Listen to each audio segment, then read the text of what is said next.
Detik-detik Brigadir J tersungkur masih ditembak dari jarak dekat. Baradae ungkap fakta ini. Logikanya ada yang nembak dari belakang, ada yang nembak dari depan. Kenapa kita bisa bilang tembus? Karena dicolok. Bisa nggak orang menembak dari belakang sekaligus dari belakang? Bisa. Berarti kan jarak dekat kalau dari leher kan gitu. Iya. Sehingga tembus ke sini bibir. Kata dia itu pokoknya yang duluan menembak Iya, almarhum. iya, iya, siap. Tembak duluan tidak mengenal. Akhirnya si berada ini mengelak, langsung membela diri, ambil senjata, tembak, langsung kena. Sampai kupotong lagi, maaf Pak, saya potong lagi. Ini melebihi sniper ini si berada ini. Padahal balok-balok kok ulang. Sedangkan anak saya ini lulusan waktu kosek nih. Ini hanya orang-orang yang makan buah dan sayur yang bisa menganalisa itu. Untuk kasus ini dulu adalah bagaimana Dalam baku tembak polisi dengan polisi di rumah dinas Kadif Propam Nonaktif Irjen Pol Verdi Sambo, Brigadir J tersungkur dan akhirnya tewas. Detik-detik Brigadir J telah diungkapkan Baradae sebagai pihak yang disebut lawan baku tembaknya kepada Komnas HAM. Adu tembak Brigadir J dengan Baradae oleh Komnas HAM juga tengah dicocokkan melalui temuan CCTV yang merekam kondisi rumah Verdi Sambo saat peristiwa terjadi.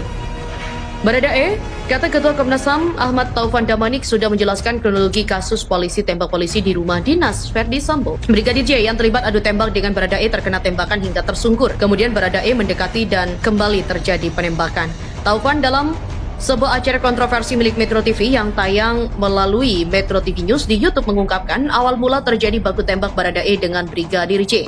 Atas pengakuan Baradae kepada Komnas HAM, peristiwa itu bermula saat Baradae yang baru tiba di rumah dinas Verdi Sambo yang kemudian naik ke lantai 2 rumah itu. Di CCTV pun kelihatan, kata Taufan, Baradae naik ke lantai 2 menuju ruangan tidur ajudan. Tiba-tiba dia mendengarkan suara teriakan dari Bu Putri, istri Verdi Sambo. Ini versi dia, bukan Komnas HAM. Kemudian, setelah mendengar teriakan itu, Baradae turun dan melihat Brigadir J. Dia bertanya dengan suara yang lebih kuat karena kaget, ada apa ini? Dia menyaksikan saudara J mengarahkan senjata kepada dia dan menembak. Setelah beberapa tembakan, Baradae menuju ke belakang, mengokang senjata dan membalas tembakan itu. Menurut dia, kena tembakannya, kata Taufan. Setelah itu masih adu tembak lagi sampai Brigadir J tersungkur. Dan masih menurut pengakuan Baradae kepada Komnas HAM, setelah adu tembak dan Brigadir J tersungkur, dirinya mendekati dan juga menembak lagi untuk memastikan lawannya sudah dilumpuhkan. Kemudian Baradae datang lebih dekat kira-kira jarak 2 meter lalu menembak 2 kali untuk memastikan orang yang menyerang betul-betul bisa dilumpuhkan. Itu kesaksian yang dikatakan Baradae sebagai terduga tindak tembak menembak. Demikian ujarnya. Kuasa hukum Brigadir J sebut pelecehan seksual janggal. Ada nggak orang sakaratul maut lakukan itu? Pengacara Brigadir Nofriansah Joshua Huta Barat alias Brigadir J menilai aneh pernyataan polisi bahwa Brigadir J tewas ditembak oleh Baradae gara-gara masuk ke kamar istri Kadif Propam Irjen Pol Verdi Sambo karena akan melakukan pelecehan seksual. Jika itu benar, hal ini bertolak belakang dengan psikologis yang menyelimuti diri Brigadir J di hari-hari menjelang kematiannya. Sebelum mati terbunuh, Brigadir J bercerita kepada pacarnya Vera Mareta Simanjuntak bahwa sejak Juni lalu ia sudah diancam akan dibunuh. Sementara Brigadir J tewas tanggal 8 Juli 2022 usai mengantar keluarga Verdi Sambo ke Magelang. Karena itu, Kamarudin Simanjuntak menilai sangat janggal jika Brigadir J melakukan pelecehan seksual terhadap istri Kadif Propam Polri Nonaktif Irjen Verdi Sambo, Putri Chandrawati, seperti yang disebutkan polisi dalam konferensi pers di depan media. Pertanyaannya, ada tidak orang yang sudah tahu dia menjelang sakaratul maut masih bernafsu untuk melakukan itu? Kamarudin Simanjuntak memaparkan almarhum Brigadir J pernah berkomunikasi dengan Vera, kekasihnya, ihwal ancaman pembunuhan terhadap dirinya itu.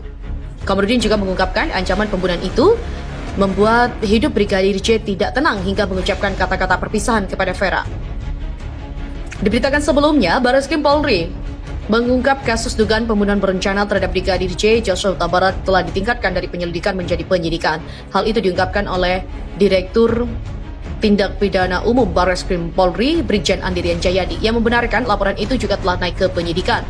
Ia menuturkan bahwa peningkatan status perkara itu setelah penyidik melakukan gelar perkara. Adapun gelar perkara baru selesai pada Jumat 22 Juli sore. Kasus itu hingga kini juga masih bergulir. Pihak keluarga terus mengungkapkan bukti-bukti luka yang diterima yang tak sesuai dengan hasil otopsi dari pihak kepolisian. Untuk itu, keluarga Brigadir J juga meminta tim khusus bentukan Kapolri Jenderal Sigit Prabowo melakukan otopsi ulang terhadap jenazah anaknya. Polri sendiri belakangan juga telah melakukan otopsi ulang. Otopsi itu digelar di Jambi pada Rabu 27 Juli dengan melibatkan Perhimpunan Kedokteran Forensik Indonesia. Di samping itu, Brigadir J disebut-sebut sudah mendapatkan ancaman pembunuhan sejak Juni 2022. Terakhir, Ancaman pembunuhan itu didapatnya pada Kamis 7 Juli atau sehari sebelum dirinya tewas. Sosok pengancam pembunuh Brigadir J sebelum tewas pun sudah diidentifikasi. Kamarudin menyebut sosok pengancam itu merupakan satu di antara sejumlah ajudan Kadif Propam Polri nonaktif Irjen Verdi Sambo dalam foto bersama. Dalam foto itu memang ada Brigadir J hingga Baradae, namun Kamarudin berkeyakinan bukan Baradae yang melakukan pengancaman pembunuhan itu. Orang yang mengancam ini sudah dikantongi namanya jika pernah melihat sejumlah foto yang mereka foto bersama itu. Salah satu yang mengancam itu ada dalam foto itu yang jelas bukanlah Baradae, kata Komarudin. Mengagetkan, ada apa? Tiba-tiba Polri tarik kasus BJ dari Polda Metro Jaya ke Bareskrim. Bareskrim Polri mengambil alih penanganan kasus dugaan pelecehan dan penodongan senjata oleh Brigadir J dari Polda Metro Jaya. Kepala Divisi Humas Polri Irjen Pol Dedi Prasetyo membenarkan penanganan kasus Brigadir J sebagai terlapor ditarik ke Bareskrim Polri untuk diefektivitas dan efisiensi penanganan perkara. Sebelumnya, ada 3 laporan polisi terkait Brigadir J yang ditangani oleh Polri. 2 laporan yakni dugaan pelecehan dan penodongan senjata terhadap P, istri Kadif Propam Nonaktif Irjen Verdi Sambo yang awal mulanya ditangani oleh Polres Metro Jakarta Selatan. Kemudian ditarik ke Polda Metro Jaya. Penarikan kasus ini diinformasikan pada Selasa. Kemudian laporan polisi yang dilayangkan oleh keluarga Brigadir J melalui kuasa hukumnya tentang dugaan pembunuhan berencana pada Senin. Kini kedua laporan yang ada di Polda Metro Jaya ditarik ke Bareskrim Polri mulai Jumat 29 Juli 2022. Terkait 2 laporan yang ditarik dari Polda Metro Jaya ke Bareskrim Polri, Dedi mengatakan penyidikan tetap melibatkan penyidik dari Polda Metro Jaya dan juga Polres Metro Jakarta Selatan masuk dalam tim penyidik tim khusus bentukan Kapolri Jenderal Listio Sigit Prabowo. Namun penyidik PMJ Jaksel tetap masuk dalam tim sidik tim sus hingga hari ke-22 sejak peristiwa tewasnya Brigadir J dalam baku tembak di rumah Irjen Pol Verdi Sambo pada Jumat lalu. Polri belum menetapkan 1 orang pun sebagai tersangka. Polri menyampaikan Brigadir J tewas baku tembak dengan Baradae ataupun Barada Richard Eliezer, rekannya sesama ajudan Kadif Propam, yang diduga melakukan pelecehan dan penodongan senjata kepada P, istri Verdi Sambo. Dalam mengungkap kasus ini, Kapolri Jenderal Listio Sigit Prabowo membentuk tim khusus yang beranggotakan internal dan juga eksternal Polri, Komnas HAM dan juga Kompolnas untuk mengungkap kasus secara objektif, transparan dan akuntabel.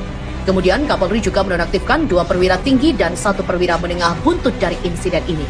Mereka yang dicopot dari jabatannya yakni Irjen Pol Verdi Sambo dari jabatan Kadif Propam, Brigjen Pol Hendra Kurniawan dari jabatan Karo Pengamanan Internal atau Paminal, dan juga Kombes Pol Budi Herdi Susianto dari jabatan Kapolres Metro Jakarta Selatan. Penyidik juga melakukan autopsi ulang atau ekshumasi terhadap jasad Brigadir J atas permintaan keluarga yang merasa